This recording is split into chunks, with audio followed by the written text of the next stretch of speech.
Приветствую вас. Мы еще находимся в Тилинге. Нас пригласили в этот замечательный бар. И здесь мы с вами встретимся и поговорим с Джеймсом Kilgannoном. Имя у него, кстати, очень интересное. Это ирландское имя, которое он так немножечко упростил для нас, поскольку он является бренд-амбассадором Тилинга и много путешествует. Чтобы вот не путать иностранцев, он вот так вот себя называет. На самом деле у него очень интересное ирландское имя и фамилия, и звучит это как Seamus McGallaghan. Malgilligan.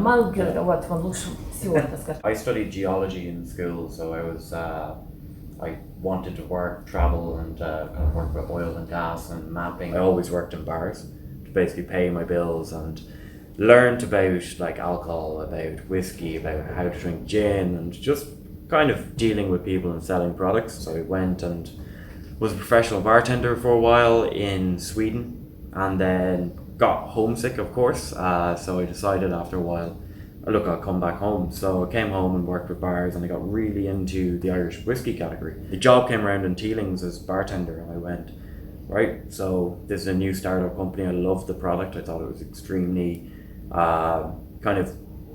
extremely close to what I like to drink. Best cocktail I like for it is an old-fashioned style cocktail. And we're just going to do this in a traditional way.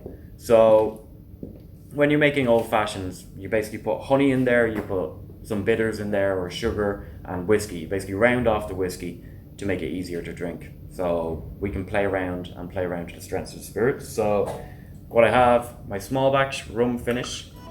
All I do is pour in 50 ml of this, knock that in. Then what I add to it are cocktail bitters.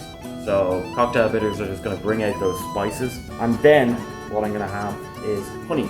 So I have some honey syrup here. And why aren't I using sugar for this? We use honey because it gives us a better texture. But then also we have beehives on the roof of the distillery, so we actually make our own honey here.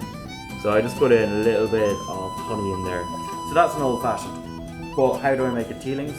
Just like with the rum finish on this, I'm going to add a little bit of rum in that. So I have some spiced rum here.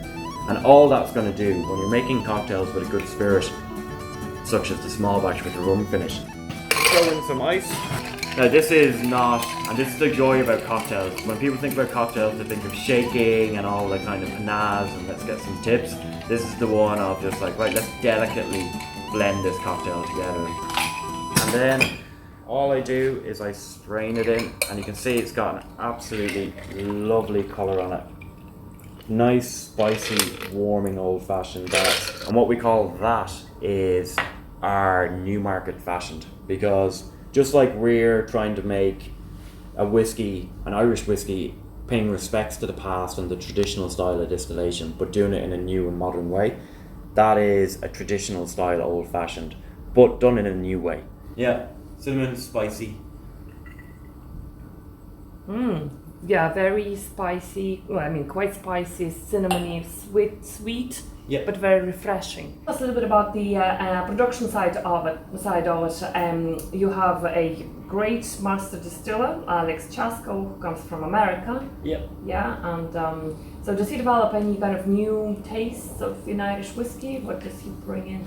Yeah, everything we do is kind of focused on flavour. So how can we get flavour in every aspect of production? So from looking at like how do you make a whiskey. To make whiskey you have several sources of flavour. You have your grains, what type of barley or corn or wheat or rye you're using. You also have your yeast. So you can use different yeast to get different flavours. We have our distillation. So how can we distill stuff in a different way to get flavour? And then also we have our barrels. What type of barrel can we use that will test the boundaries but also stay in a safe zone? So we look at every aspect. And our distillery was designed to be able to play around with different different ways of making whiskey. So about 30% of every single thing we do here in the distillery is dedicated to innovation. So we might do a couple of runs of like single pot still or single malt, double or triple distilled, very traditional style. But then in between that we'll do some weird and wonderful stuff such as like crystal malt or crystal rye, or some peated malt.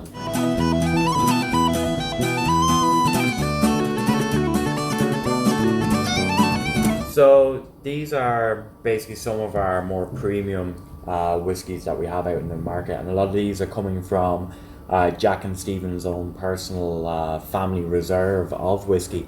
So what I have is the 30-year-old, the 24-year-old, and the 28-year-old, and these are some of the oldest Irish malts that are available on the market at the moment, and real beautiful whiskies to drink, but a very kind of attractive collecting opportunity. But the 24-year-old, this was ranked as the #1 malt whiskey last year worldwide out of any whiskey producing nation, and we're actually the first Irish whiskey distillery to ever win that. So this is a 24-year-old. It's a little bit peated, so a touch of smoke in the back, and it's being aged in Sauterne casks, as Jack was saying about how they're lovely, sweet, kind of dessert wine style casks, and they're just fantastic on what they impart on the whiskey. The 30-year-old ranked as the world's best Irish whiskey at the moment, and this is my desert island whiskey if I had to pick one. So this is a white Burgundy aged malt whiskey, and some of the oldest stock on the market at the moment. It's just a lot of fruitiness, a lot of kind of complexity, exotic fruits in there, and nice subtle spices. Limited to only 500 bottles. So once this is gone, it's gone. And then we also have the big brother to the 24-year-old. So we had quite a lot of good quality 21-year-old whiskey, and that whiskey was aged in bourbon casks. So it's a fantastic whiskey. It was one of our first whiskies that we released. So we put it 3 years into Sauterne to make the 24-year-old, and then we left some of it for 4 more years, and that's where we get the 28-year-old. It's similar, but has that extra 4 years of Sauterne, that heavy fruitiness, that mustiness, that spice, the exotic fruits in it. And again, limited to 4,000 bottles. So 5,000 bottles and 4,000 bottles.